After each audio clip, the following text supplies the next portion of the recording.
এই বন্ধুরা আজ হাজির হয়ে গেছি একটা নতুন রান্না নিয়ে। আমি আজকে রান্না করছি ফুলকপি দিয়ে আলু দিয়ে ডিম দিয়ে ঝোল। যারা আমার মতন পড়ে আছে একটাই তরকারি হবে কিন্তু ভালো হবে, সেই এই তরকারিটা অবশ্যই ট্রাই করে দেখো ঘরে। প্রথমে আমি আলু আর ডিমটাকে সিদ্ধ করে রেখে দিয়েছি, একটু ঠান্ডা জলে, তাহলে ডিমটা ভালোভাবে ছাড়ানো যাবে।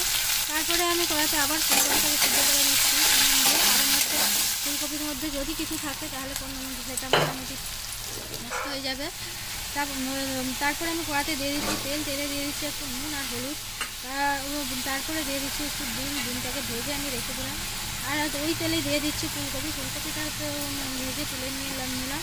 তারপরে কড়াতে দিয়ে দিচ্ছি তেলে দিয়ে যাতে গোটা গোলমরিচ, দারচিনি, লবঙ্গ, এলাচ দিয়ে তারপরে দিয়ে ভালোভাবে একটু লাল হয়ে গেলে তাতে একটু টমেটো কুচি দিয়ে দিলাম। টমেটোটা একটু নরম হয়ে গেলে তাতে দিয়ে দিচ্ছি আদা রসুন বাটা, লঙ্কা গুঁড়ো, হলুদ গুঁড়ো, জিরে গুঁড়ো, ধনে গুঁড়ো আর একটু কাশ্মীরি লঙ্কা গুঁড়ো দিয়ে ভালোভাবে নাড়াচাড়া করে আমি কষিয়ে তারপরে আমি ওই ভেজে রাখা ফুলকপি আর আলুটাকে দিয়ে ভালোভাবে কষিয়ে জল ঢেলে দিলাম। তারপরে জল ঢেলে দেওয়ার পরে ভেজে রাখা ডিমগুলোকে উপর দিক দিয়ে দিলাম।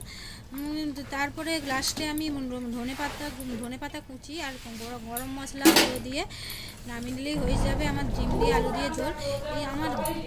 এই রান্নাটা যদি ভালোভাবে করো আমার পদ্ধতি অনুসারে, তাহলে খুব সুন্দর হয় খেতে এবং একটা তরকারি দিয়েই মোটামুটি খাওয়া হয়ে যায়।